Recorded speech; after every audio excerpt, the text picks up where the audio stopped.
Hi friends, ഇന്ന് നമ്മൾ discuss ചെയ്യുന്നത്, ഇന്ന് നമ്മൾ വായിക്കുന്നത് അച്ഛൻ്റെ വേറിട്ട് ഒരു ചിന്താഗതി, അതായത് പന്തക്കൊസ്ത അനുഭവത്തിലെ അഗ്നിയെക്കുറിച്ചാണ് അച്ഛൻ്റെ താക്കോൽ എന്ന ബുക്കിൽ നിന്ന് ഞാൻ വായിക്കുന്നത്. അപ്പോൾ കേൾക്കാം അല്ലേ? അഗ്നി എപ്പോഴും ശുദ്ധീകരിക്കുന്നതാണ്.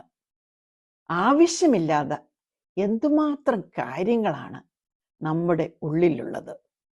നമുക്ക് നിരക്കാത്തത്, ഈശ്വരന് നിരക്കാത്തത്, പ്രകൃതിക്ക് നിരക്കാത്തത്, സാഹോദര്യത്തിന് നിരക്കാത്തത്, സൗഹൃദത്തിന് നിരക്കാത്തത്, എന്തുമാത്രം കാര്യങ്ങളാണ് ഓരോരുത്തരുടെയും ജീവിതത്തിൽ. അടിമുടി ഒരഗ്നിനാളം വന്ന് അതിനകത്തുള്ള ശുദ്ധതയിലേക്ക് അവരെ കൂട്ടിക്കൊണ്ട് പോവുകയാണ്.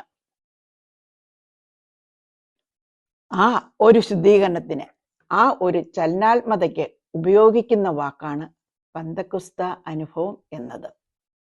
സ്വാഭാവികമായി അങ്ങനെയൊരു ചലനാത്മകതയും അങ്ങനെയൊരു ശുദ്ധതയും ലഭിച്ചു കഴിയുമ്പോൾ ഒരാളുടെ ജീവിതത്തിലേക്ക് നിർഭയത്വം കടന്നു വരുന്നു.